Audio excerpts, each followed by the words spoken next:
નમસ્કાર મિત્રો, સ્વાગત છે તમારું ખેડૂત સમાચાર ચેનલમાં।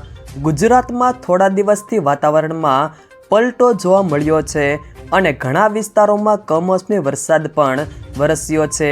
ત્યારે હવામાન વિભાગ અને અંબાલાલ પટેલ દ્વારા હજુ પણ 24 કલાકમાં ગુજરાતના ઘણા વિસ્તારોમાં ભારે માવઠાની આગાહી કરી છે। ત્યારે ક્યાં ક્યાં વિસ્તારોમાં માવઠું પડશે અને આવનારા દિવસોમાં ઠંડી કેવી પડશે, આ તમામ માહિતી વિશે વાત કરીશું। વિડીયોમાં આગળ વધતા પહેલાં જો તમે અમારી ચેનલમાં નવા છો તો ચેનલને સબસ્ક્રાઈબ જરૂર કરજો, જેથી અમારા આવનારા તમામ વિડીયોની માહિતી તમારા સુધી મળતી રહે। તો ચાલો શરૂ કરીએ આજનો આ વિડીયો। ગુજરાતમાં માવઠાની આગાહી કરવામાં આવી છે, ત્યારે હવામાન વિભાગ અને અંબાલાલ પટેલની વરસાદની આગાહી વચ્ચે રાજ્યના ઘણા વિસ્તારોમાં કમોસમી વરસાદ ખાબક્યો છે, જેના કારણે ખેડૂતોની ચિંતામાં પણ વધારો થયો છે। વાતાવરણમાં એકાએક પલટો આવ્યા બાદ ઘણા વિસ્તારોમાં ભારે પવન સાથે કમોસમી વરસાદ વરસ્યો છે। બીજી તરફ હવામાન વિભાગ દ્વારા હજુ પણ 24 કલાક માવઠાની આગાહી કરી છે। હવામાન વિભાગે આગામી 24 કલાક માટે ગુજરાતમાં હળવા વરસાદની આગાહી કરી છે।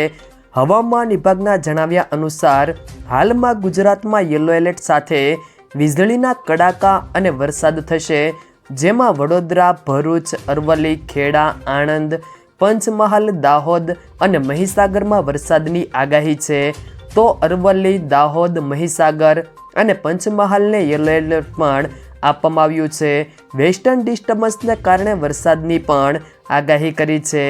આ કમોસમી વરસાદની સાથે પવનની ગતિ 40 કિલોમીટર પ્રતિ કલાક સુધી રહી શકે છે, જેના કારણે ઠંડા પવનોનો પણ અહેસાસ વધુ થશે। સાથે હવામાન નિષ્ણાતોના મતે વરસાદનો આ રાઉન્ડ ટૂંકો હશે, પરંતુ તે બાદ સમગ્ર ગુજરાતમાં કડકડતી ઠંડી પડવાનું અનુમાન પણ લગાવવામાં આવ્યું છે।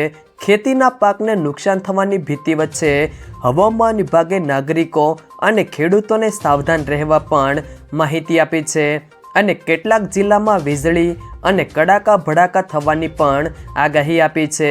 સાથે રાજ્યમાં મિની વાવાઝોડું પણ થઈ શકે છે। આ ઉપરાંત હવામાન વિભાગે જણાવ્યું છે કે આજથી 8મી તારીખ સુધી ગુજરાતનું હવામાન શુષ્ક રહેશે। આ તારીખોમાં ક્યાંય પણ વરસાદની આગાહી આપી નથી।